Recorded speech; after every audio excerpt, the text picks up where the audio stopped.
ድርጅቱ አሁን ልክ ሞደርን ፖለቲካ በኮንስቲቱሽን በሩል ኦፍ ሎ በገለልተኛ ፍርድ ቤት በኢምፒችመንት በምናምን የፖለቲካን ባላንስ የሚያስጠብቅ ስርዓት ይዞ መጥቶ የፕሌቶንም ጽንፈኝነት አረጋግቷል፣ የሶቅራጥስንም የተጓደለበትን ፍትህ አሟልቷል አይደል እንጂ አንዱን አልደፈጠጠም። ይሄ ድርጅት እዛ ጋር ሊያደርሰን የሚችል ምን ይዞ መጥቷል? ይሄ ድርጅት በኔ ግምገማ እዛ ጋር ሊያደርሰን የሚችል ምን ይዞ መጥቷል? ድርጅቱ ድርጅታዊ መዋቅር ይዞ መጥቷል። እዚህ ጋር እንደምታዩት ድርጅታዊ መዋቅር ይዞ መጥቷል። ድርጅታዊ መዋቅር ልክ ሞደርን ፖለቲካ ለፕሌቶና ለሶቅራጥስ ችግሮች ኮንስቲቱሽናል ሊሚት፣ ገለልተኛ ፍርድ ቤት፣ ኮንስቲቱሽን፣ ኢምፒችመንት፣ ሎው ምናምኖች ይዞ እንደመጣው እንደሱ ቁጠሩት። በእኛ በአማሮች ውስጥ ባለው የባቢሎን የፖለቲካ ትርክት ባላንስ እንዲያደርግ ይህንን ለዲስክሌመር ይህንን ከፔጁ ላይ የወሰድኩትኝ ለኤዱኬሽናል ፐርፐዝ ነው። ይህንን ደግሞ ያወጣሁትኝ ኤርሚያስ ለገሰ ኦልሬዲ አውጥቶ የዲስከሽን ፖይንት ስላደረገው ነው። ኦልሬዲ የተበተነ ነው። ኤርሚያስ ለገሰ ይህን ፔጅ ለጥፎታል። ከድርጅት ሚስጥር አውጥቻ አይደለም። ኤርሚያስ ለገሰ ስላወጣው ለመማሪያ እንዲሆንን ነው ያወጣሁት። ኦኬ እነገሌ ስለደገፉት ይህን ድርጅት አልደግፈውም አለ። ይሄ ድርጅት ምን ይዞልን መጥቷል? ለጊዜው 19 ሰዎች በመዋቅር ውስጥ በደብዳቤ አውጥቶልናል። 19 ሰዎች ይውጣ እንጂ ድርጅቱ በርካታ ቦታዎች እንዳሉት የምታዩት ነው። የድርጅቱ ዋነኛ አለቃ ጠቅላላ ጉባኤው ነው። ይታያቸዋል። የድርጅቱ ዋነኛ አለቃ ጠቅላላ ጉባኤው ነው። የድርጅቱ ቀጣይ አለቃ ማዕከላዊ ኮሚቴው ነው። በማዕከላዊ ኮሚቴውና በጠቅላላ ጉባኤው መሃል ወታደራዊ ፍርድ ቤትና ኦዲት ቁጥጥር አለ። ከማዕከላዊ ኮሚቴው ስር አባት አርበኞች አሉ እና የሥነ ምግባር ኮሚቴ አለ። የሥነ ምግባር ኮሚቴ ማለት እየገጠወጥክ ነው ወይስ በትክክል በፋኖ ማንዴት እየሰራ ነው? አባት አርበኞች አባታዊ ተግባር፣ ወታደራዊ ፍርድ ቤት ፍትህ አጓለ ስትገኝ የምትዳኝበት ኮሚቴው እንዴት ይዋቀራል? በግልጽ መተዳደሪያ ደንባቸው ላይ ጽፈውታል። ከስራ አስፈጻሚው እንዲተዋቅሮ ምናምን። ሊቀመንበሩ የት ጋር ነው የሚመጣው? ሶስተኛ እርከን ላይ የአፋብን አለቃ ጠቅላላ ጉባኤው ነው። የአፋብን አለቃ ዘመነ ካሴ አይደለም። ዘመነ ካሴ የአፋብን ሊቀመንበር ነው። የዘመነ ካሴ ሊቀመንበር ጠቅላላ ጉባኤው ነው። ማዕከላዊ ኮሚቴው ነው። በሃይራርኪ ከሊቀመንበሩ በላይ ማዕከላዊ ኮሚቴና ጠቅላላ ጉባኤዎች አሉ። ጠቅላላ ጉባኤው እንዴት ይዋቀራል? ዶክመንቱ አላችሁ። ከእያንዳንዱ ስራ አስፈጻሚ ከእንደዚህ ኮሚቴዎች ጠቅላላ ጉባኤው የተዋቀረ ይሆናል። ያ ማለት ምን ማለት ነው? ጠቅላላ ጉባኤው ማን አለ? ሀብቴ አለ፣ ጌታ አስራዳ አለ፣ ሌሎች አሉ። በቃ የሚታወቁ ስሞች እንዳሉ ጠቅላላ ጉባኤ ውስጥ አሉ። እነዚህ ጠቅላላ ጉባኤ ውስጥ ያሉ ሰዎች የሊቀመንበሩ አለቃ ናቸው። የተመሰረተው የዘመነ ድርጅት ነው ምናምን ይላል ይመጣል። አይደለም፣ የተመሰረተው የዘመነ ድርጅት አይደለም።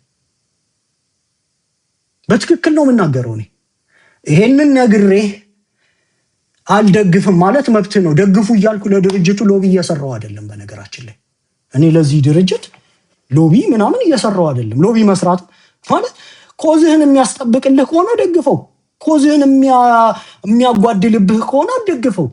ግን ሎቢም የሚያስፈልገው አይደለም። ለምሳሌ ይፋ የሆነ ነገር ስለሆነ ነው በድጋሚ የተወሰነ ነገር ማጋራው። ይፋ ከሆኑት ውስጥ አንዱን ነገር ላጋራችሁ። ኦኬ፣ ጠቅላላ ጉባኤው ማን ነው?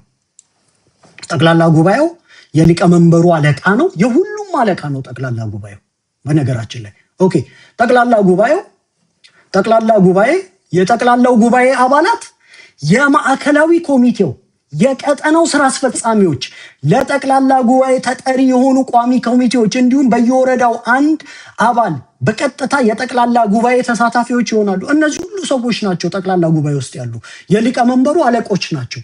ሊቀመንበሩን መምረጥ ይችላሉ፣ መገምገም ይችላሉ፣ ማንሳት ይችላሉ። የዘመነ ካሴ ድርጅት ተመሰረተ ምናምን አይባልም፣ ነውር ነው። ይሄንን የማነሳው ድርጅት ባደግፉም ደግፉም ለኔ ከዚህ በኋላ እኔ ይኸውላችሁ ሀቅ ተናግሬ ከዛ በኋላ በጎጥ የምትረግጥ እርገጥ፣ ስሜን የምታብጠለጥል አብጠልጥል፣ እውነቱን አውቀህ ግን ግባበት።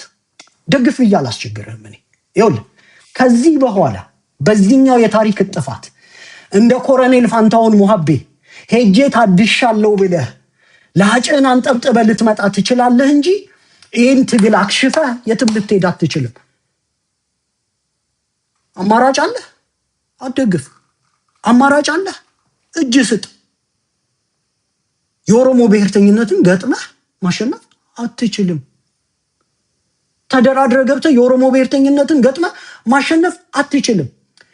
ስጋት ካለ ትክክለኛውን ስጋት ተናገር። ድርጅቱ ግን የዘመነ ካሴ ድርጅት ነው ብትልም ዶክመንቱ ራሱ በግልጽ አይደለሁም ይላል። ዶክመንቱ የድርጅቱ ሁሉ አለቃ ጠቅላላ ጉባኤው ነው። ጠቅላላ ጉባኤው አባላት፣ የማዕከላዊ ኮሚቴ አባላት፣ የቀጠናው ስራ አስፈጻሚዎች፣ ለጠቅላላ ጉባኤ ተጠኒ የሆኑ ቋሚ ኮሚቴዎች እንዲሁም ከወረዳው አንድ አባል በቀጥታ የጠቅላላ ጉባኤ ተሳታፊ ይሆናሉ። ማዕከላዊ ኮሚቴው ይታያቸዋል። እዚህ ውስጥ ያሉት ማዕከላዊ ኮሚቴ እነማን እንደሆኑ መገመት ትችላላችሁ። እያንዳንዱ ወንድም እህቶቻችሁ ናቸው። ኦኬ። ማዕከላዊ ኮሚቴ ብቻ አይደለም ጠቅላላ ጉባኤ ውስጥ ያለው የቀጠናው ስራ አስፈጻሚዎች፣ ቀጠናዎቹ ጎጃም፣ ጎንደር፣ ሸዋ፣ ወሎ ስራ አስፈጻሚ ያላቸው እዛ ስራ አስፈጻሚ ውስጥ ያሉት ሰዎች የጠቅላላ ጉባኤ አባል ናቸው። ድምፅ አላቸው ማለት ነው። ሊቀመንበሩን ማውረድ፣ መሻር፣ መቅጣት ዲሲም ምናምን መብታቸው ነው። ፉል ማንዴት አላቸው። የድርጅት አሰራር የማያውቁ አማሮችን ድርጅቱ የዘመነ ካሴ ነው ምናምን እያሉ አምጥቶ ማጭበርበር ትክክል አይደለም። ኮዝህን ሽጥ።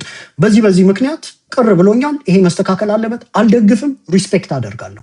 ድርጅቱ የዘመነ ካሴ ነው ግን ለሚላችሁ አይደለም በሉት። አይደለም፣ ድርጅቱ የአማራ ህዝብ ነው። የድርጅቱ አለቃ የአማራ ገበሬ ነው። የአማራ ገበሬ የአጀንዳ ውክልና ለፋኖች ሰጥቷል። ፋኖች አፋብን የሚባል ድርጅት መስርተዋል። የአፋብን አለቃ ደግሞ ጠቅላላ ጉባኤው ነው። ይታያቸዋል። ከዋሻዊ መናገር ነው። እዚህ ውስጥ ወንድምህ ከሌለ፣ እዚህ ውስጥ መሬ ወዳጆ ከሌለ፣ እዚህ ውስጥ አስረስ ማሬ ከሌለ፣ እዚህ ውስጥ ሀብቴ ወልዴ ከሌለ፣ እዚህ ውስጥ ጌታ አስራደ ከሌለ፣ እዚህ ውስጥ እነ ኢንጂነር ደሳለኝ ከሌሉ፣ እዚህ ውስጥ መከታው ከሌለ መጠየቅ ትችላለህ። ይህን ሰርጂካል በሆነ መንገድ መልስ ማግኘት አለበት። ጠቅላላ ጉባኤው የድርጅቱ አለቃ በሆነበት ድርጅቱ ግን የሊቀመንበሩ ነው ብሎ የዘመነ ካሴ ድርጅት ተቋቋመ የሚባል የኤርሚያስ ለገሰን ፕሮፓጋንዳ እንደወረደ ማውራት ግን እንደ ፕሌቶ ጽንፈኛ ድምዳሜ መስጠት ነው። ትክክል አይደለም። ኦኬ። የጠቅላላ ጉባኤው የተሳታፊዎች ምልመላ ጾታን ያማከለ መሆን አለበት። የተሳታፊ መመልመያና መስፈርት በጉባኤው ይዘጋጃል። አርቅቆ በስራ አስፈጻሚ ቀደ ለቀጠናው ምናምን ይቀርባል። እኔ በነገራችን ላይ ይሄንን ዶክመንት የጻፈ ሰው እጁ ይባረክ፣ እጁ ይባረክ። 68 ገጽ ዶክመንት ምጥጥ አድርጌን ያነበብኩት እጁ ይባረክ። ተቋም በወረቀት አይቻለሁ። ተቋም በተጻፈ ወረቀት ፒዲኤፍ ላይ አይቻለሁ። ብዙዎቻችሁ ድርጅቱ የሊቀመንበሩ ነው ስትሉ ማዕከላዊ ኮሚቴውና ጠቅላላ ጉባኤው እንደሌሉ ሰርዛችሁ ነው። ጠቅላላ ጉባኤው አሳታፊነትን ለማረጋገጥ በኮሚቴው ያቋቋመው የጠቅላላ ጉባኤ በቀጠና በማዕከል ምና ድል አመራሮችን ያሳትፋል። የድርጅቱ ማዕከላዊ ኮሚቴ የጉባኤው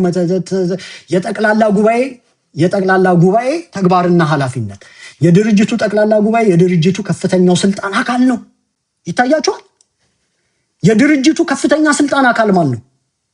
ዩሪ ታደሰ አይደለም ይሄንን የነገረ ጠቅላላ ጉባኤ ነው። ወንድሞች እህቶችህ፣ ስጋ ደሞችህ ቮቲንግ ፓወር ያላቸው ማንሾም መሻር የሚችሉ ትግሉን መጠበቅ የሚችሉ በፖፑላር ቮት ምናምን ማጽደቅ መሻር የሚችሉ ያንተ ወንድሞች፣ የኔ ወንድሞች የድርጅቱ የከፍተኛ ስልጣን ባለቤት ናቸው ጠቅላላ ጉባኤው። የኢትዮጵያ ህገ መንግስት የከፍተኛ ስልጣን ባለቤት ማን ነው? ብሔር ብሔረሰብ እና ህዝቦች። ብሔር ብሔረሰብ እና ህዝቦች መጨረሻ በፕሮክሲ ወክለው ፌዴሬሽን ምክር ቤትና ፕራይም ሚኒስቴሩ ምናም በብሔር ብሔረሰብ ወኪሎች ይመረጣል። ስልጣን ላይ የወጣው ማን ነው? ብሔር ብሔረሰብ። ብሔር ብሔረሰብ ካልፈለገ ያወርዳል። አለቅ። ድርጅቱ እንደዛው ነው፣ የጠቅላላ ጉባኤ ነው ድርጅቱ። የዘመነ ካሴ ድርጅት የምትሉ ሰዎች እኔ የህሊና ጥያቄ ራሳችሁን ጠይቁ።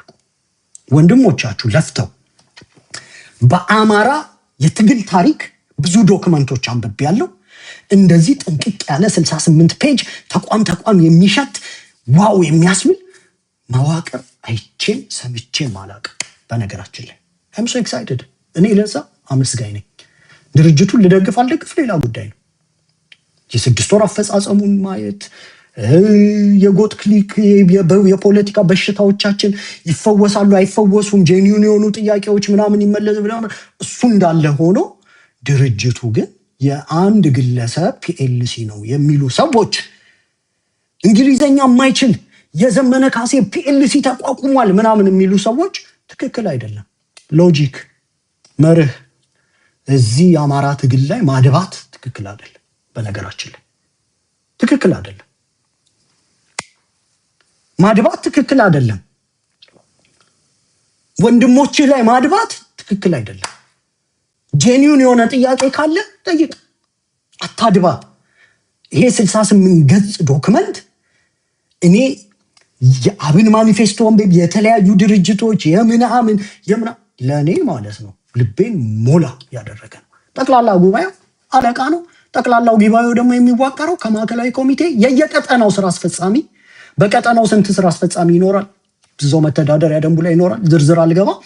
ከዛ ነው ሌላኛው ሁለተኛዋን ነገር የጠቅላላ ጉባኤ መደበኛ ጉባኤ የድርጅቱ ማዕከላዊ ኮሚቴ አባላት 2/3 ሲገኙ በትክክል 2/3 ሲገኙ ሙላተ ጉባኤ ተካሄደ ይባላል። ልዩ አስቸኳይ ጉባኤ መጥራት ይችላል። የጠቅላላ ጉባኤ አባላት 2/3 ፊርማ ካሰባሰቡና ለማዕከላዊ ኮሚቴ ካስገቡ አስቸኳይ ስብሰባ ለምሳሌ እንበልጽግ የሚል ሰውዬ ከመጣ በአስቸኳይ 2/3 ፊርማ አስፈርመህ ለጠቅላላ ጉባኤ ማስገባት ትችላለህ። ከወያኔ ጋር እንወይን የሚልም አካል ከመጣ እንደዚሁ 2/3 ፊርማ አስፈርመህ እንትን ማለት ትችላለህ። ለዚህም ጥሪ ጠቅላላ ጉባኤው ምናምን ኦኬ፣ ለዚህም ጥሪ ላፈጻ የጠቅላላ ጉባኤው ምናምን 50+1 ሙላተ ጉባኤ ይባላል። የድርጅቱ እቅድን የማጽደቅ የድርጅቱን የፖለቲካ ፕሮግራም ማጽደቅ። እዩት፣ ጠቅላላ ጉባኤው ምን ያደርጋል? ጠቅላላ ጉባኤው የድርጅቱን ሊቀመንበር ይመርጣል። ኦኬ፣ የመጀመሪያው የድርጅቱ ሊቀመንበር ለአመችና በመስራች ድርጅቶች ወይም በማዕከላዊ ኮሚቴ ውሳኔ ይመረጣል። የመጀመሪያው የመስረታ ስለሆነ በማዕከላዊ ኮሚቴ በመስራች ድርጅቶች ስምምነት ይመረጣል። ሁሌም ፕራክቲሱ ሄደው። በቀጣይ ደግሞ ድርጅቱን ሊቀመንበር ይመርጣል። አለቀ።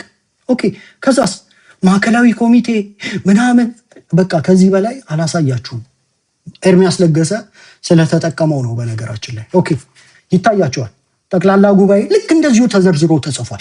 ጠቅላላ ጉባኤ ከምን ይዋቀራል? ፌር ኤንድ ስኩዌር በሆነ መንገድ ከየአካባቢ መዋቅሮች ከማዕከላዊ ኮሚቴ ምናምን ምን ያደርጋል? ጠቅላላ ጉባኤ መሻር ይችላል፣ ሊቀመንበሩን መምረጥም ይችላል።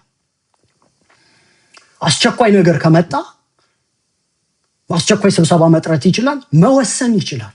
ጠቅላላ ጉባኤው ከወያኔ ጋር ምናምን ጠቅላላ ጉባኤው ካልፈቀደ ከወያኔ ጋር አሰራ። ማዕከላዊ ኮሚቴ ጠቅላላ ጉባኤ በማጆሪቲ ቮት ካልወሰነ አትደራደርም ከብልጽግና ጋር። የድርጅቱ ዋነኛ ባለስልጣን ጠቅላላ ጉባኤው ነው።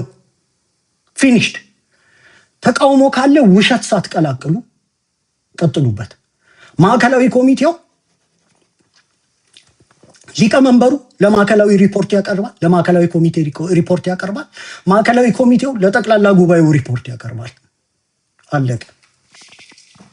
ይሄንን ሁሉ መዋቅር በጥሰ በዚህ በጠቅላላ ጉባኤ በቁጥር ስንት ሊሆኑ ይችላሉ?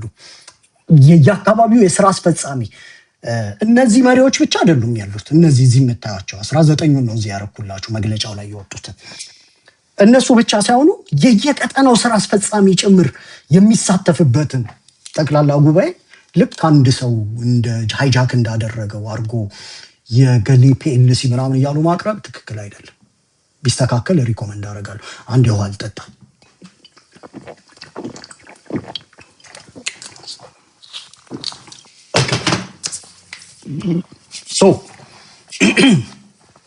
ሊቀመንበሩ ከሊቀመንበሩ በታች ይታያቸዋል። ምክትል ሊቀመንበር መከታው ሊቀመንበር ምክትል ሊቀመንበሩ ለሊቀመንበሩ ሪፖርት ያደርጋል። ሊቀመንበሩ ለማዕከላዊ ኮሚቴ ሪፖርት ያደርጋል። ማዕከላዊ ኮሚቴ ለጠቅላላ ጉባኤ ሪፖርት ያደርጋል። ወታደራዊ ጥፋቶች ከተገኙ አንድ የሆነ የቀጠና አመራር እርምጃ ወሰዱ ምናምን ስላለ የሚወሰድ ነገር የለም። ወታደራዊ ፍርድ ቤቱ ይወስናል። ወታደራዊ ፍርድ ቤቱ ከምን ከምን ይዋቀራል? ዶክመንቱ ላይ ያለላችሁ ከየቀጠናው የሚወከሉ ሰዎች አሉ። ወታደራዊ ፍርድ ቤት ውስጥ ከሊቀመንበሮቹ ምናምን የተውጣጣ ወታደራዊ ፍርድ ቤት አለ። ኦዲት የገንዘብ ጉዳይን በተመለከተ ኦዲትና ቁጥጥር ኮሚቴ አለ። ይሄ ኦዲትና ቁጥጥር ኮሚቴ ከምን ከምን ይዋቀራል? ከየቀጠናው ሰው ይወከልበታል። የየቀጠናው ፋይናንስ ሰዎች ይወከሉበታል። ከምክትል ሊቀመንበሮች ውስጥ ምናምን ሰው በኮሚቴ ነው እንዳለ። የድርጅቱ አለቃ ጠቅላላ ጉባኤው ነው መሻርም ማውረድም የሚችለው። አሳይቻችኋለሁ አይደል? የድርጅቱ መተዳደሪያ ደንብ ላይ የድርጅቱ ዋነኛ አለቃ ማን ነው ይላል? ጠቅላላ ጉባኤው ነው። ይሄን እኔ አልዋሸሁኝም። በዛ ውስጥ ምክትል ወታደራዊ ሊቀመንበር፣ ወታደራዊ አዛዥ፣ ድርጅት ጽሕፈት ቤት ምናምን ይታያቸዋል። ሌሎች ቦታዎች ደግሞ ይታያቸዋል። ገና ሰው የሚመደብባቸው እነዚህ ሁሉ አሉ። መዋቅሩን መጨረሻ ላይ ስትሰራው በርከት ያለ የፋኖ ቁጥር የሚያካትት ነው የሚሆነው። ይሄ ምን ማለት ነው? ለተፈጠረ ችግር ልክ ቅድም እንዳልኩትኝ ቅድም በነፕሌቶ ለተፈጠረው ችግር ሞደርን ፖለቲክስ መፍትሄዎች ይዞ እንደመጣው ኮንስቲቱሽን ምናምን በአማራ ፖለቲካም ውስጥ አሁን ለሚፈጠር ችግር መፍትሄው ምንድን ነው? ልክ እንደ ኮንስቲቱሽን ይሄ ዶክመንት ነው። መተዳደሪያው 68 ፔጁ አለቀ። በዚህ ውስጥ እኔ በአብዛኛው በኋላ ማነሳቸው ነጥቦች እንዳሉ ሆነው በአብዛኛው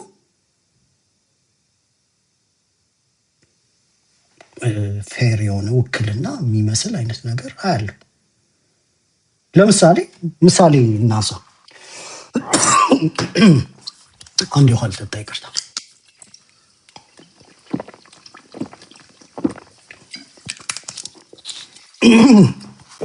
በነገራችን ላይ ሰሞኑ ድርጅቱ ላይ ፕሮፓጋንዳ በጣም ሲሰራ እስኪ የትኛው ጀግና ነው ወጥቶ የፕሮፓጋንዳ ቀልበሳ የሚሰራው ብዬ አስብ ነበር።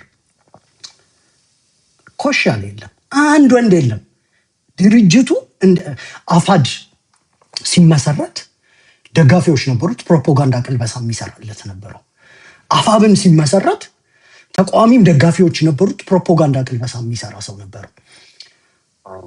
አፋብሃ ማለቴ አፋብን ሲመሰረት ድርጅቱ የገባውም ያልገባውም ይቀጠቅጠዋል።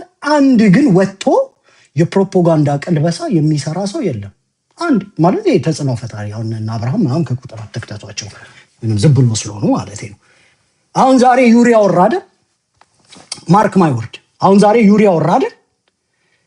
ዩሪ በሰራው ነገር ላይ እኔ በነገራችን ላይ አንዳንዶች ተኝተው ጠፍተው ምናምን እግራቸውን ሰቅለው የሚሄዱበትን እኔ አላቅም ምናምን ልክ እኔ ሳወራ የሚመጡ ሰዎች አሉና አሁን ዛሬ መንቀሳቀስ የሚጀምሩ ቤቶች ታያላችሁ።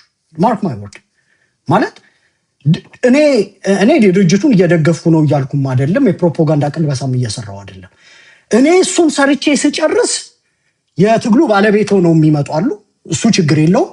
ኢቭን አፋቸው የሚከፈተው ሰሞኑን ይሄ ሁሉ ዶፍ ድርጅቱ ላይ ሲደረግ ጸጥ ምናምን ያለው ሁሉ አሁን ዛሬ ይንቀሳቀሳል እና ለብዙ ሰዎች ሞቲቬሽን ነው የሆነው አካል ነው። እና አንዳንዴ ኦኬ ዳስ ናይስ ምናምን እላለሁ። ያው አሁን ይሄ ኢትዮጵያኒስ ካምፑ የሚያጓራል፣ ሌላም የሚያጓራ ቲም ምን አይኖራል።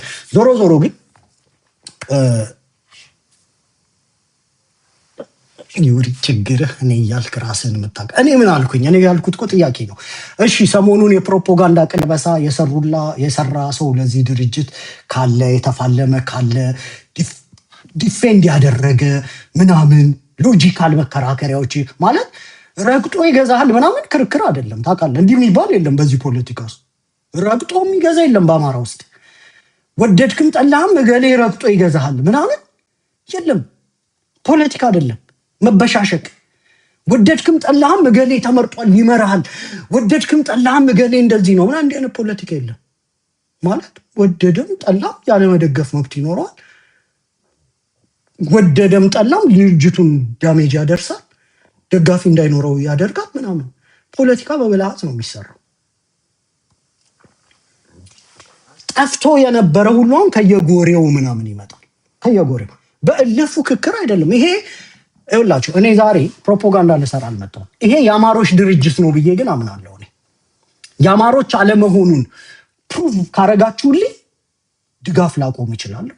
እኔ ግን የአማሮች ነው በብዙ መዋቅር ሰሞኑን ቸኩዬም አላወራም ብዬ መረጃዎችን ሰብስቤ ያሉ ነገሮችን ሂሬንዜር ምናምን አይቼን የመጣሁት ይሄ የአማሮች ድርጅት ነው ብዬ አምናለሁ። ኦኬ ለምንድን ነው የአማሮች ድርጅት ነው የምለው? ድርጅቱ በጠቅላላ ጉባኤ ነው የሚመራው። ጠቅላላ ጉባኤ ውስጥ ከሁሉም ቀጠና የቀጠና ስራ አስፈጻሚዎችን ጨምሮ የማዕከላዊ ኮሚቴዎች ምናምን የብዙ ሰዎች ጥርቅም ነው። የድርጅቱ ዋነኛ የስልጣን ባለቤት ይሄን ነው። መሾም መሻር ይችላል። ሊቀመንበሩን ይመርጣል። አስቸኳይ ስብሰባ ይጠራል። በነገሮች ላይ ይወስናል። ዛሬ ለምሳሌ ምክትል ሊቀመንበሩ ካልጣመው ጠቅላላ ጉባኤው ማንሳት ይችላል። ሊቀመንበሩ በአፈጻጸም ካልጣመው ጠቅላላ ጉባኤው በዚህ ተስማምተው ነው እነዚህ ሁሉ ፋኖች እዚህ ውስጥ የገቡት። ይሄ ነው የሚታየኝ። እኔ 19 ናቸው። በ19 ሰው መዋቅር ውስጥ ለምሳሌ ሊቀመንበሩ አርበኛ ዘመነ ነው፣ ከጎጃም ነው። ሌላ ከጎጃም ማን አለ? አስረስና ዝናቡ ናቸው ያሉት። አለቀ። ይሄ ምክትል ፋይናንስና ግዢው ምና እሱ በአፋድ በኩል የመጣ ነው። እሺ 4 እናድርገው። ግን ጥያቄ እኔ አላቅም። አንዳንድ ሰዎች የሚሰጡት ትንተና ሁሉ ስላስደነገጠኝ ነው። ከ19 ሰው ለዛውም ደግሞ ጠቅላላ ጉባኤው አለቃ በሆነበት ድርጅት ውስጥ ዘመነ፣ አስረስና ዝናቡ 3 ሰው ከ19 ሲቀነስ 3 16 ሰው ሌላ ነው ማለት ነው። 3 ሰው በመዋቅር ውስጥ ስላየ ድርጅቱ የእንትን አካባቢ ድርጅት ነው እያሉ ፖለቲካ መስራት ትክክል ነው? አማሮች እኔ ግልጽ ጥያቄ ነው ጠይቀው። 19 ሲቀነስ 3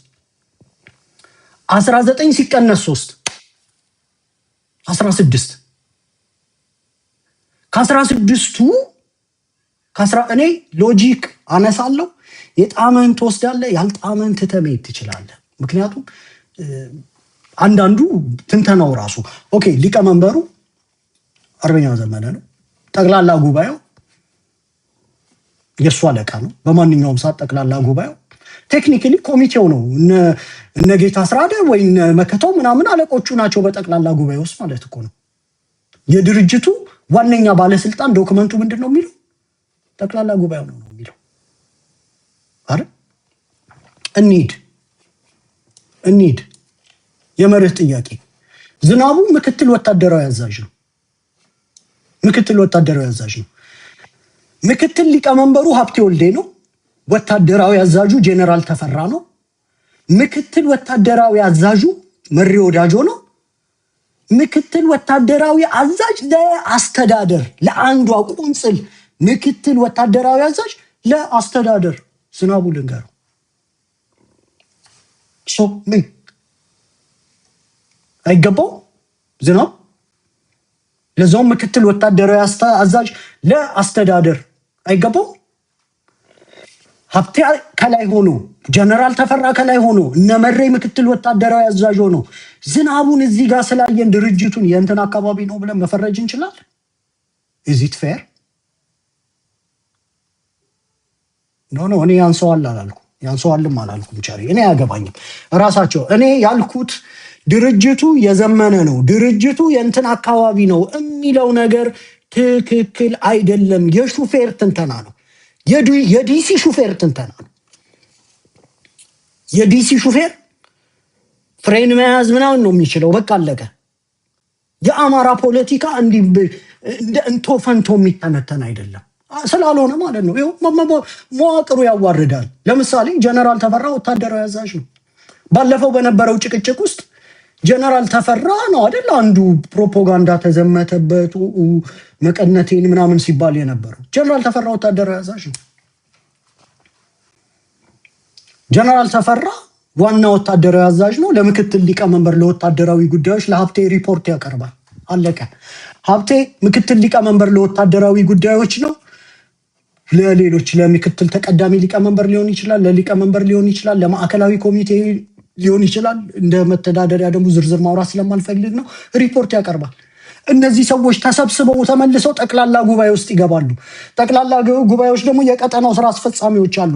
እነሱ ሁሉ ደግሞ የሊቀመንበሩ አለቆች ናቸው። ሊቀመንበሩ ተጠሪነቱ ለጠቅላላ ጉባኤውና ለማዕከላዊ ኮሚቴው ነው። ማዕከላዊ ኮሚቴው ተጠሪነቱ ለጠቅላላ ጉባኤው ነው።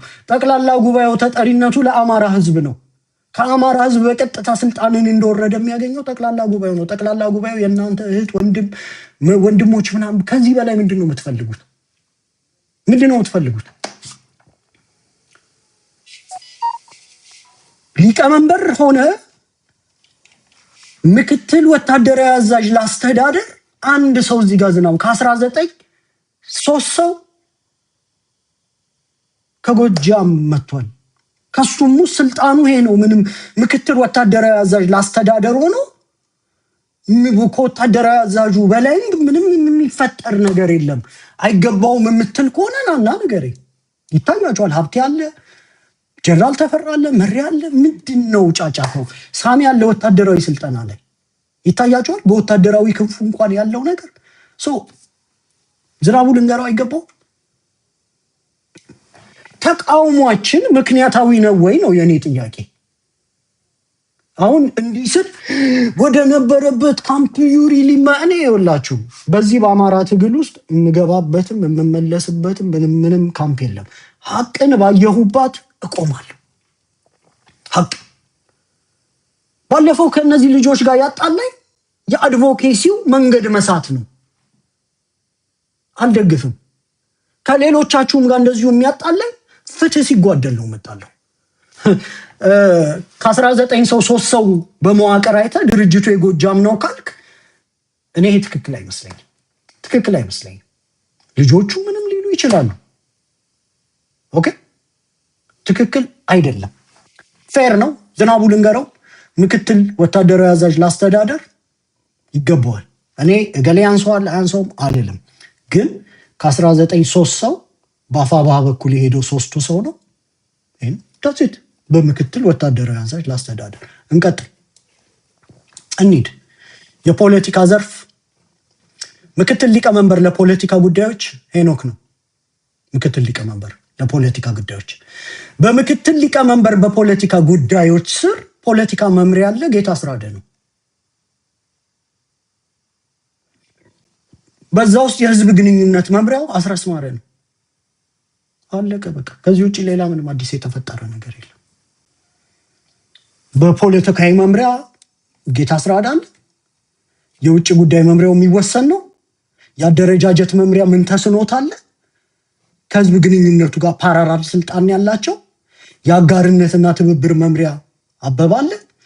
የፖሊሲና የስትራቴጂ ጥናት መምሪያ እስክንድር አለ። ያው እሱ ለጊዜው በአባልነት አገለግላለሁ ስላለ እንተው የሚመደበው ሰው ምናምን የምናየው ነው የሚሆነው። ግን በቃ ይሄ ነው አለቀ። ድርጅቱ የእንትን አካባቢ ምናምን ድርጅቱ ይኸውላችሁ ድርጅቱ የጎንደርም አይደለም፣ ድርጅቱ የወሎም አይደለም፣ ድርጅቱ የጎጃምም አይደለም፣ ድርጅቱ የሸዋም አይደለም። ድርጅቱ የአማራ ነው። ቁጭ ብሎ ለፈረደ ሰው ማለት ነው። ኦኬ፣ ለእኔ የሚታየኝ ይሄ ነው። ሌላኛው አሁንም በዚሁ እኔ ባለው ፋክት ነው የምሞግተው።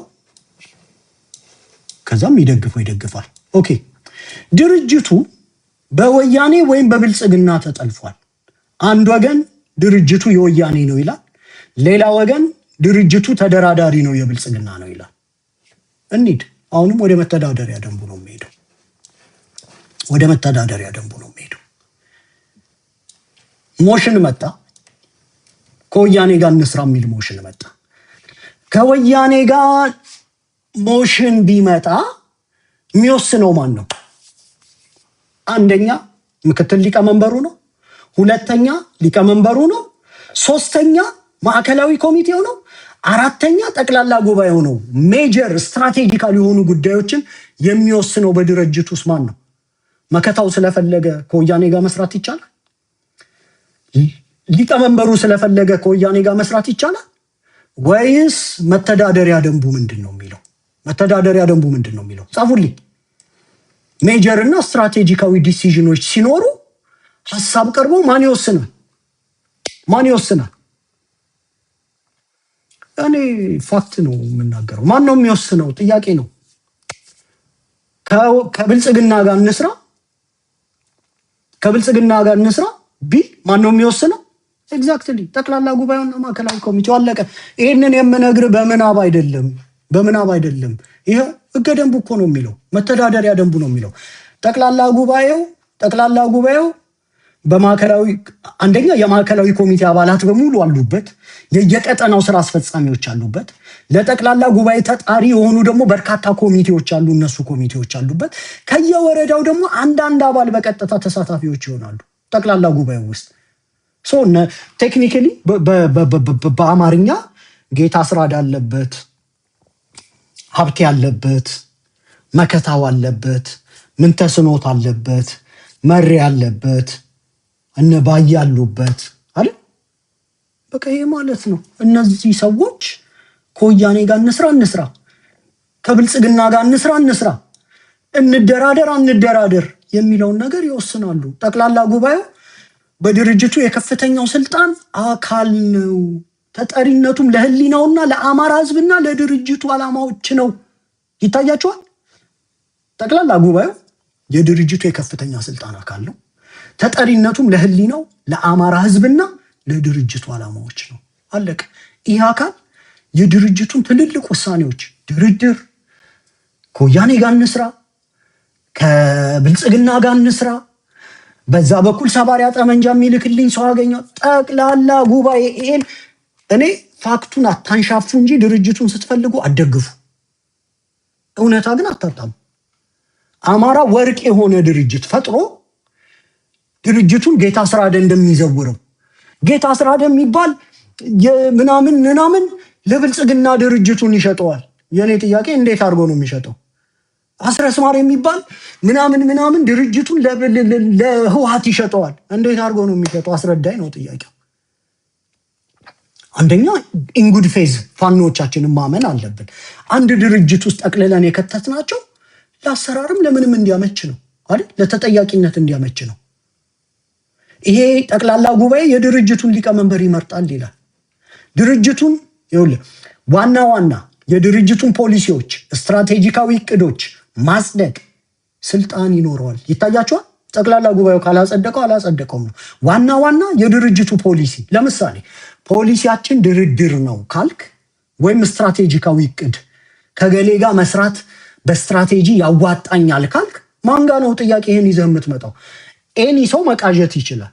ለምሳሌ እኔ እዛ አደረጃጀት ውስጥ ብኖር ዛሬ መጥፎ ህልም ካየው አይ በቃ ዛሬ ጓቲማላን በህልሜ አይቻታለሁ እና ቀልቤ ጓቲማላን ወዷታል፣ አሁን ከጓቲማላ ጋር ገጥመን ስትራቴጂ እንሰራለን ብል ጠቅላላ ጉባኤው ይጠራኝና ዩሪናስኪ ናናናና ጠቅላላ ጉባኤው ይህን ቅዠትህን አስረዳ ይላል።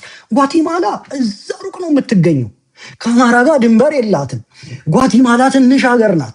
ጓቲማላ በጂኦግራፊ አንገናኝም። እንዴት አድርገህ ቃሽተህ ነው ትግልህን ከጓቲማላ ጋር ያስተሳሰርከው ይልና የጓቲማላ ቅዠቴን ጠቅላላ ጉባኤው ማተብ አድርጎ ሪጀክትድ ይላል። አለቀ። እያለቃቀስክ ኦኬ ይኸኛው ሀሳብ ያልጸደቀም ምናምን በቃ ሌላ አማራጭ ሀሳብ ይዤ መጣ። በቃ እንዲህ ነው የምትሰራው። አለቀ። ለምንድነው ድርጅቱ የግለሰቦች ፒኤልሲ ማስመሰል የፈለጋችሁት? ስላልሆነ ማለት ነው እንዴ። የተወሰኑ ልጆች ስለደገፉት፣ የተወሰኑ ልጆች ደግ ስላላቸው ሰነዱን ነው የምታየው። ተበሻሽቀሃል። አንዱን አብሽቋል። አንዱ የተለየ ለድርጅቱ ቅርበት ያለው ይመስላል። የሚያበሽቁ ልጆች ቅድም እንዳልኩኝ በድርጅት መዋቅር 3 ወንበር ናት። እሱም አንደኛ በወታደራዊ ምናምን ላስተዳደር ምክትል፣ ሌላኛው ህዝብ ግንኙነት፣ አንደኛ በቃ አለቀ። ከዛ ውስጥ ደግሞ ሌላም የተበሻሸከው አካል እንደዚሁ ምክትል ሊቀመንበር ሆነህ መጥተሃል፣ የጦር አዛዥ ሆነህ መጥተሃል፣ የፖለቲካ ኃላፊ ሆነህ መጥተሃል። ምንድነው ችግራችሁ ነው የኔ ጥያቄ። ይኸውላችሁ አማራ ሌላ እድል ያገኛል ብላችሁ ከሆነ የምትሞላቀቁት ይሄ ትግል ከከሸፈ የመጨረሻ ጣፈንታችን ባለ እንትን ነው ባርነት። ልንገራችሁ ይሄ እድል ከከሸፈ ዩሪ ታደሰ አማራን አያድነው፣ ኃይለ ኢየሱስ አዳሙ አማራን አያድነው፣ አያሌው መንበር አማራን አያድነው፣ ብሩክ አበጋዝ አማራን አያድነው። ማንኛውም ግለሰብ ከዛ በኋላ ኦፒኒየን ሜከር ነው፣ እኔን ጨምሮ። ከዛ በኋላ እኔን ጨምሮ ሁላችንም ቁጭ ብለን ተንታኞች ነው የምንሆነው። አለቀ። ይሄ ነፃ የመውጣት የመጨረሻ እድላችን ነው። የምትወስኑትን ውሳኔዎች ከዚህ ጋር እያነጻጸራችሁ እንደ ሜጀር የህይወታችሁ ዲሲዥን። በህይወት ላይ ስትወስን እንዴት ነው የምትወስነው? በህይወት ላይ የሆነ ሰው ስለሰደበ፣ ለምሳሌ አንድ ሰው ወንዝ በዛኛው ጫፍ ሆኖ ቢሰድብህ ወንዙን ዘለህ መሻገር የማትችል መሆኑን እያወቅከው ሰውየው ስላናደደህ ብቻ ወንዙን ዘለህ ትገባበታለህ ምናምን ነገር ተሰባብረህ ነው የምትሞተው። ዘለህ ብትሻገር ደግሞ ሰውየው ወጠምሻ ከሆነ ደግሞ እንደዚሁ አረሙቻህን ሊያበላህም ይችላል። አስበህ ነው በህይወት ከቤት ስትወጣ አስበህ ነው። በግል ህይወት ላይ አስበህ ነው። ልጆች የት እንደሚማሩ አስበህ ነው። ቁርስን ስትበላ አስበህ ነው። የምትጠጣውን ቡና አስበህ ነው። በአማራ ጉዳይ እንዴት አታስብም? እንዴት በአማራ ጉዳይ በስሜት ተወስናለህ? ቡና ነጋዴ ስላበሳጨ ዛሬ ቡና አልጠጣም አትልም። አይስክሬም ነጋዴ ስላበሳጨ ዛሬ በሙቀት አይስክሬም አልስም ብለህ አኩርፈህ አትሄድም። በአማራ ትግል ውስጥ የተበሻሸካቸው ሰዎች ስላሉ እንደ የተለየ ስልጣን እንዳላቸው በቃ በብሽሽቅ ውስጥ እገሌ ረግጦ ይገዛል፣ እገሌ ረግጦ ስላሉ ኦኬ እገሌ ረግጦ ይገዛል። እስኪ ቆይ መተዳደሪያ ደንቡልኝ እንዴት ነው የሚረግጠኝ? ሊረግጠኝ እንኳን እገሌ ቢፈልግ ብዬ ብፈልግ በዚህ መተዳደሪያ ደንብ ውስጥ ረጋጭም የለም ተረጋጭም የለም። ኢቨን ሊቀመንበሩ አለቆች አሉት። ኢቨን ሊቀመንበሩን ጠቅላላ ጉባኤው ከፈለገ በማንኛውም ሰዓት ማንሳት ይችላል። ማዕከላዊ የድርጅት ባለቤት መሆን እየቻልክ ለምንድነው ድርጅትን የምገፋው? ነው እኔ ለአማራው እየጠየኩኝ ያለሁት። ለብሽሽቅ ለተራ እልህ። ያው ዛሬ እኔ ካወራው በኋላ ቤቶች ይከፈታሉ፣ ተኝተው የነበሩት ሰዎች ይነቃቃሉ፣ ከዛ ያው ምናምን ይባላል። ዞሮ የአንድነት መፈጠር አለበት ነው የኔ አስተሳሰብ። ከዛ ውጪ ኢንተረስት የለኝም። ይህን አንድነት ብትፈጥር እኔ ምን የምጠቀመው ነገር አለ? እኔ የለፋሁት እኔ ጌታ አስራደን ጠልቸው ነው እንዴ ዘመቻ ምናምን ያደረኩበት? በነገራችን ላይ እኔ ጌታ አስራደ አፋድ ፈርሶ በአማራ ድርጅት ውስጥ መሪ ሆኖ እንዲመጣ ነው ጌታ አስራደን የዘመትኩበት። አፋድን ለማፍረስ ነው። እኔ እስክንድር ነጋን የዘመትኩበት አፋድ እንዲፈርስ ነው። ከዚህ በፊት እኮ ደጋግሜ ነግሬያቸዋለሁ። አፋድን አፍርሰን በአንድ ጎጆ ውስጥ ወንድሞቻችንን ማስቀመጥ ካልቻልን የአማራ ትግል ወደ አሽከርነት ይለወጣል። አንደኛ ወደ ህወሓት፣ ሌላኛው ወደ ብልጽግና ይሆንና የአሽከርነት ፉክክር ውስጥ ነው የምንገባው። አሁንስ የአሽከርነት ፉክክር ውስጥ እንዳትገባ ግለሰቦች የማይወስኑበት በቡድን ጠቅላላ ጉባኤ ስልጣን ያለው ሊቀመንበሩ ለጠቅላላ ጉባኤ ለማዕከላዊ ኮሚቴ ማንንም ተነስተ በወታደራዊ ፍርድ የማትቀጣበት ወታደራዊ ፍርድ ቤቱ ተሰብስቦ የሚፈርድበት ጥፋት ካለ ስነ ምግባር ጉድለት ከታየ የስነ ምግባር ኮሚቴ ከዚህ በላይ ምን ፕሮፌሽናል ድርጅት ይዘው ሊምጡ? ለምንድን ነው ራስህን የምትበላው ነው እያልኩ ያለሁት። እንዴ ድርጅት ውስጥ እኮ የውስጥ ድርጅት ትግል ማድረግ ይቻላል። ታውቃላችሁ? ቅሬታ ካለ የውስጥ ድርጅት ትግል፣ ለምሳሌ ኮሎኔል ፋንታሁን ሟቤ ከህወሓት ጋር የሚሰራ ከኤርትራ ጋር የሚሰራ ደግሞ በጣም ያሳቀኝ ኮሎኔል ሟቤ እኮ ለወትሮ ተናጋሪ ሰው አይደሉም። ታውቃላችሁ? ሰው ለክፋት ሲሆን እንዴት ነው ንግግሩ ምላሱ ሁሉ የሚፈታለት? እኔ ሌላ ጊዜ ማስረሻ ሰጤ ምናምን እሳቸውም ሲያወሩ እንዲሁም ምናምን በግልጽ በቅጡ እንኳን ራሳቸው በቲቪ ቅልጥፍጥፍ ያለ ፖለቲከኛ ቅልጥፍጥፍ እኛ የሀገር ኃላፊነት የጽንፈኛ ብሔርተኝነት ምናምን ቅልጥፍጥፍ አድርገው ለክፋት ሲሆን አንደበትህም ይፈታል።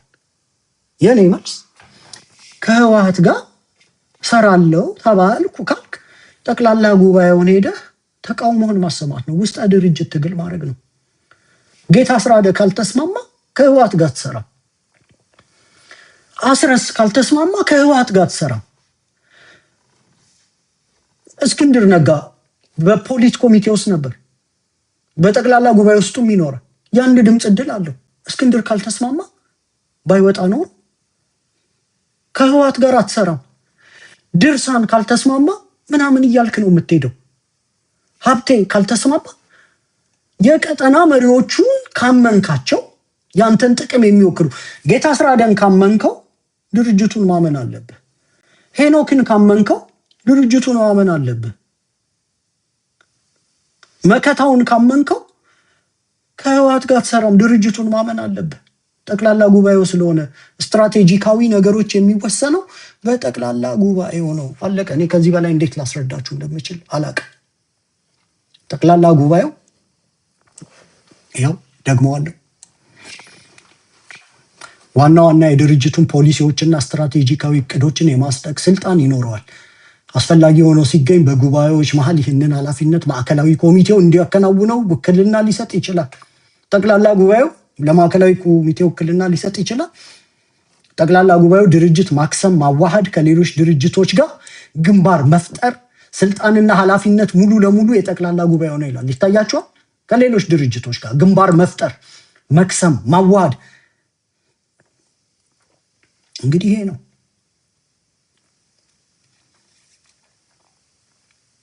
ሊቀመንበሩን በ5 አባላት አስመራጭ ኮሚቴ በቀጥታና በጥቆማ በሚስጥር በሚሰጥ ድምፅ ይመርጣል። ይታያቸዋል። ቮቲንግ ፕሮሰሱ ይህ ድርጅቱ ምስረታ ወቅት የሚዋቀርበትን አይመለከትም። በሚስጥር በቮቲንግ ፕሮሰስ ጠቅላላ ጉባኤው በምርጫ ሊቀመንበር ያስመርጣል። በጠቅላላ ጉባኤው የሚሰጡ ውሳኔዎች የምልዓተ ጉባኤውን አብላጫ ድምፅ ያደረጉ ይሆናሉ። በድምፅ ብልጫ ማለት ነው። እንደዚህ ወርቅ የሆነ ወንድሞቻችሁ ለፍተው ይሄ ነው ያለው። ስለዚህ የዚህኛው መደምደሚያ ምንድን ነው? የተነሱ ጥያቄዎች ጋር ነው አሁን የምንሄደው። የዚህኛው መደምደሚያ የወንድሞችህን ልፋት ገደል መክተት መብትህ ነው ካልቆጨህ። የአሸናፊና የተሸናፊን ትርክት መፍጠር መብትህ ነው። ማንም አያስቆምህም። ፍሪ ዊል አለ። ኦኬ፣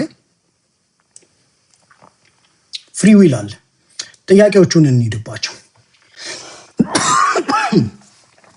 አንደኛ፣ ድርጅቱ በወያኔ ወይም በብልጽግና ተጠልፏል አልተጠለፈም? ድርጅቱ ከወያኔም ጋር ይስራ ከብልጽግናም ጋር ይስራ የሚወስነው በጠቅላላ ጉባኤ ነው። ጠቅላላ ጉባኤው ውስጥ ደግሞ የእናንተ ወንድሞች አሉ። ስለዚህ ይህ የቲፒኤልኤፍ ድርጅት ነው የሚሏችሁ ከቲፒኤልኤፍ ጋር መስራት የሚፈልጉ ሰዎች ሊኖሩ ይችላሉ። ከቲፒኤልኤፍ ጋር መስራት የማይፈልጉ ሰዎች ሊኖሩ ይችላሉ። ከብልጽግና ጋር መስራት የሚፈልጉ ሰዎች ሊኖሩ ይችላሉ፣ ላይኖሩ ይችላሉ። መደራደር የሚፈልጉ ይኖራሉ፣ ላይኖሩ ይችላሉ። ስትራቴጂካዊ ውሳኔዎች መወሰን ምናምን፣ ዞሮ ዞሮ መጨረሻ ውሳኔውን የሚወስነው ማነው? ጠቅላላ ጉባኤ። አለቀ። ይሄን አንድ ጊዜ ቲክማርክ እያደረግንበት እንሂድ። ወሳኙ አካል ማን ነው? ጠቅላላ ጉባኤ አይደል? ማን ነው ወሳኙ? ጠቅላላ ጉባኤ። አለቀ። የቲፒኤልኤፍ ድርጅት የእንትን ድርጅት ምናምን አይደለም። የሚወስነው ጠቅላላ ጉባኤው ነው። ይኸው ጠቅላላ ጉባኤ። ኦኬ፣ ለምን እገሌ እዚህ ድርጅት ተካተተ? ሌላኛው ጥያቄ ለምን ጌታ አስራደ እዚህ ድርጅት ገባ? ለምን መከታው እዚህ ድርጅት ገባ? ለምን እስክንድር እዚህ ድርጅት ገባ? ምናምን የሚሉ ጥያቄዎች ናቸው የሚነሱት። ሌላኛው ነገር አሁንም እንሂድ፣ ወደ ነበረው ነገር እንሂድና ነገሮችን እንይ። ኦኬ፣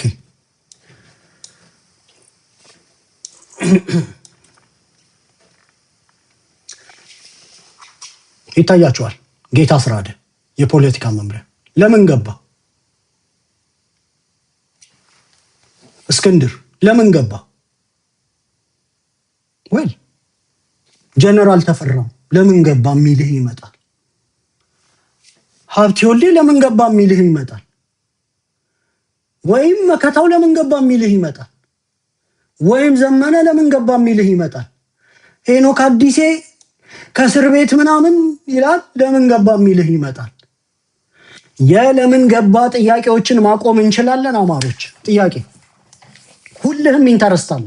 ዘንድሮ የገጠመን የኢያሪኮ ጩኸት ነው። የኢያሪኮ ጩኸት ማለት አሁን ለምሳሌ አፋድን ስንቃወም በአንድ ድምፅ ነበር፣ ኢንተረስታችን ተመሳሳይ ነው። አፋብኃን የሚቃወሙትም ሰዎች በአንድ ድምፅ ነበር፣ ኢንተረስታቸው ተመሳሳይ ነው። አፋብኃን የሚቃወሙ አንድ ካምፕ ናቸው። የባቢሎን ቁራ ጩኸት አልነበረም፣ ተመሳሳይ ናቸው። አሁን እኮ አንድ መድረክ ላይ የምታገኟቸው ሰዎች እስክንድር ለምን ገባ የሚሉት ሰዎችና እስክንድር ለምን ሊቀመንበር አልሆነም የሚሉት ሰዎች አንድ መድረክ ላይ ድርጅቱን ሲረግጡ ታገኛቸዋላችሁ። እስክንድር እንዳይገባ የሚፈልጉ ሰዎችና እስክንድር ሊቀመንበር ባለመሆኑ ቅር የተሰኙ ሰዎች አንድ መድረክ ላይ ድርጅቱን ይረግጣሉ። የእነዚህን ሁለት ሰዎች ፍላጎት ማሟላት ትችላለህ? ራሱ ክርስቶስ አሁን እንደወረደ ቢመጣ እስክንድርን ሊቀመንበር አድርጎ እስክንድር ወደ ድርጅቱ እንዳይገባ በምንድን ነው ማድረግ የሚችለው? በምን ተግባብታችሁ ነው ድርጅቱን የምትረግጡት? እኔ ጄኒውን የሆነ ጥያቄ ነው የምናገር። ማለት ግራ ማለት ቆይ እነዚህ ሰዎች ፍላጎታቸው ምንድን ግራ ግብት ምናምን የሚል ጌታ አስራደ ለምን ገባ የሚልህ ሰው እያለ ለምን ይገባል ይላል። ጀነራል ተፈራ ለምን ገባ ለሚለው ግን መልስ የለውም። እንዲህ አይነት የፖለቲካ ትግል የለም ወንድሞቻችን። ክሊርሊ በኮምፕሮማይዝ ነው፣ ሰጥቶ መቀበል ነው ይህንን ድርጅት የፈጠሩት። አይታያችሁ? ሰጥቶ መቀበል ለመኖሩ ከአክቲቪዝማቸው ሄደን እንመርምረው። እስኪ እንመርምረው። ኦኬ፣ ለምሳሌ እንደ አክቲቪዝሙ ከሆነ ሄኖክ ሟ ተዋህዶ ነው። እንደ ዋና አማራዎች ከሆነ ሄኖክ ትግሬ ነው። ይሄንን ደግሞ የሚገዙ የአፋድም ደጋፊዎች ምናምን ነበሩ፣ ሌሎችም ነበሩ። ሄኖክ ተካቷል። እንደ አክቲቪዝም ከሆነ አስረስ ማረ ህወሓት ነው አይደል የሚሉት። እንደ አክቲቪዝሙ ከሆነ ይሄን የሚሉ ሰው ተካቷል። እንደ አክቲቪዝሙ ከሆነ ጀነራል ተፈራ ምንድነው ያለው? አህያ የደሳለኝ የሚባል አህያ ነው ያለው። በፍጹም ወታደር የመምራት ምናምን እንደዚህ የለውም ምናምን። ይሄው ጀነራል ተፈራ ወታደራዊ ሊቅ። ታዲያ ኮምፕሮማይዝ አላረጉ? በሰጥቶ መቀበል አይደለም። እንደ አክቲቪዝሙ ከሆነ ዝናቡ 10 አቀለቃ ዝናቡ ይቃጠል ምናምን የተባለ ሰው ነው። ዝናቡም አልተቃጠለም።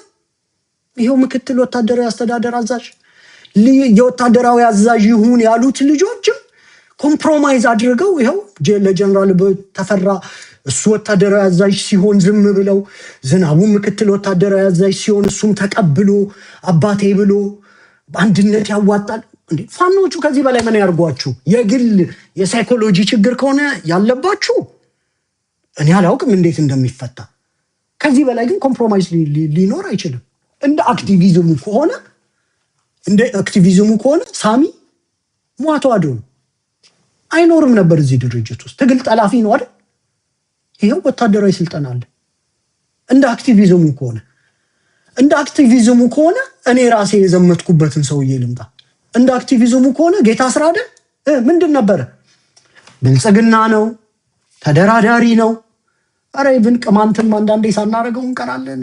ረሳሁት። ቅጂ ካለ ያው ለጥፋችሁ ደግሞ መከራዬ እንዳታበሉኝ። ሰላሚና አለች እንዴ ደግሞ በኋላ ለጥፋ። እንደኛ ወቀሳ ከሆነ ጌታ አስራደ ፋፍዴን ነው ምናምን። ድርጅቱ በቃ ዳር ያዙ ጥግ ያዙ አያገባችሁም፣ ጌታ አስራደ ወንድማችን ነው ብሎ ገጭ አርጎት ይዞ መጥቷል። ምን ያርጓችሁ ከዚህ በላይ? እንደ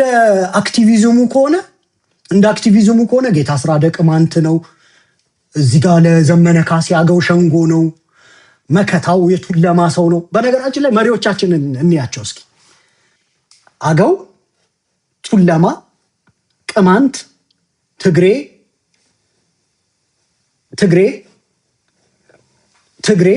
አይደል? አበበም ትግሬ ነው የሚሉት አይደል? ጀነራል ተፈራ የአገው እና የትግሬ ደም ያለበት ነው የሚሉት አይደል? የሚሉትን እንግዲህ መሬ የቆቦ ትግሬ ነው የሚሉት አይደል? ሳሚ ምንድን ነው የሚሉት? እስኪ ጻፉልኝ ከታች። በነገራችን ላይ እንደ አክቲቪዝሙ ከሆነ አማራ መሪ የለውም። በሐቁ እናውራ ከተባለ ሁላችንም እንደሰራ ነው አክቲቪዝም ከሆነ ይሄ ኦርጋናይዜሽናል ስትራክቸር ጠቅላላ ጉባኤውም የአገው የቅማንት የትግሬ ምናምን ጥርቅም ነው የሚሆነው። ምክንያቱም እነዚህን ሰዎች ነው መልሰ ጠቅላላ ጉባኤ ሳሚም ትግሬ ነው የተባለው። እሺ ስለዚህ እንሂድ እስኪ። እስክንድርንም እኔ ያው የኦሮሞ ደም አለበት ብያለሁ አይደል? እንደ አክቲቪዝሙ ከሆነ እስክንድር ቱለማ ነው፣ መከታው ቱለማ ነው፣ አበበ ትግሬ ነው፣ ምንተስኖት ጉራጌ ናቸው ይላሉ አይደል? ምንተስኖት ጉራጌ ናቸው እንደ አክቲቪዝሙ ከሆነ። አስረስ እንደዚሁ አይደል? ኦኬ ሞስት ፕሮባብሊ አገው ሸንጎ ምናምን ይሉታል እንደ አክቲቪዝሙ ከሆነ። እንደ አክቲቪዝሙ ከሆነ ትግሬ ነው፣ አገው ነው፣ ቅማንት ነው። እንደ አክቲቪዝሙ ከሆነ የህምራ አገውና ትግሬ ነው። እንደ አክቲቪዝሙ ከሆነ ድርሳንን እንኳን የአማራ ያረጉታል። ያው እስካሁን እንግዲህ ሰምቼ አላቅም። እንደ አክቲቪዝሙ ከሆነ ዝናቡም አማራ ነው ይላል። እሺ እንደ አክቲቪዝሙ ከሆነ ሳሚ ትግሬ ነው። እንደ አክቲቪዝሙ ከሆነ ሀብቴ ቅማንት ይመስለኛል። እንደ አክቲቪዝሙ ከሆነ መሪ ትግሬ። በቃ ማለት አማራ መሪ የለውም ባጭሩ። የአማራ እናት አትወልድም መክናለች ነው አይደል? ኧረ ተው ይሄን ፕሮፓጋንዳ ወገን ተው እንጂ። በቃ ዳጥ ብሎንም አንሸራቶንም ብዙ ነገር ብለን እኮ ሊሆን ይችላል አይደል? በቃ ነገር ሲያረጅ እኮ ይተዋል እኮ ወገን። ምን ይሆኑ ከዚህ በላይ? ይኸው ቅማንት ላልከው ሰው የፖለቲካ መምሪያ ሰጥተው፣ አገው ያለው ሊቀመንበር አድርገው፣ ቱለማው ምክትል ሊቀመንበር አድርገው ምናምኑ እንደዚህ አድርገው ሀብቴ እንደው ከዚህ አሁን እዚህ ውስጥ አንድ ያለኝን ጥቆማ ምናምን ላቀርብ እችላለሁ። በነገራችን ላይ ገና እኮ ቦታዎቹ አልተሞሉም እኮ። ሜካናይዝድ ጦር መምሪያ ባዶ ነው። ወታደራዊ ዕቅድ መምሪያ ባዶ ነው። መገናኛ መምሪያ ባዶ ነው። ምናምን ባዶ ነው። ማህበራዊ ጉዳዮች ባዶ ነው። ትምህርትና ስልጠና ምናምን፣ የህግ ጉዳይ ባዶ ነው። የሀብት በጣም ብዙ እኮ ባዶ ቦታ ነው ያለው። ይታያቸዋል። አሁን ከዚህ በላይ እንደው ክርስቶስ ራሱ ቢወርድ ከዚህ በታይ ትግሬ አህያ ነው ያልከውን አካተው፣ ቅማንት ነው ያልነውን አካተው፣ የተለያዩ ካምፖች አገው ያልከውን አካተው፣ ቱለማውን አካተው። በእንግዲህ በእናንተ ዘመቻ ነው የምነግራችሁ አይደል? እኛም የተሳሳትነውን የዘመትናቸውን አካተው ምናምን ተቋም ይዘውልን መጡ። ኦኬ ምን ይደረግ? ምንድነው የምትፈልጉት? ምንድነው የምትፈልጉት? ይሄ ተቋም አለቃው ጠቅላላ ጉባኤ ነው። ጠቅላላ ጉባኤው ከህወሓት ጋር እንስራ ይወስናል። ስለዚህ ጠቅላላ ጉባኤው ሊቀመንበሩ አይደለም የሚወስነው። በነገራችን ላይ ጌታ አስራደ ብልጽግና ነው ትላለህ። እኔም ብዬ ላውቅ እችላለሁ። ያው ይቅርታ ጠይቃለሁ በዛውና ኦኬ ጌታ አስራደ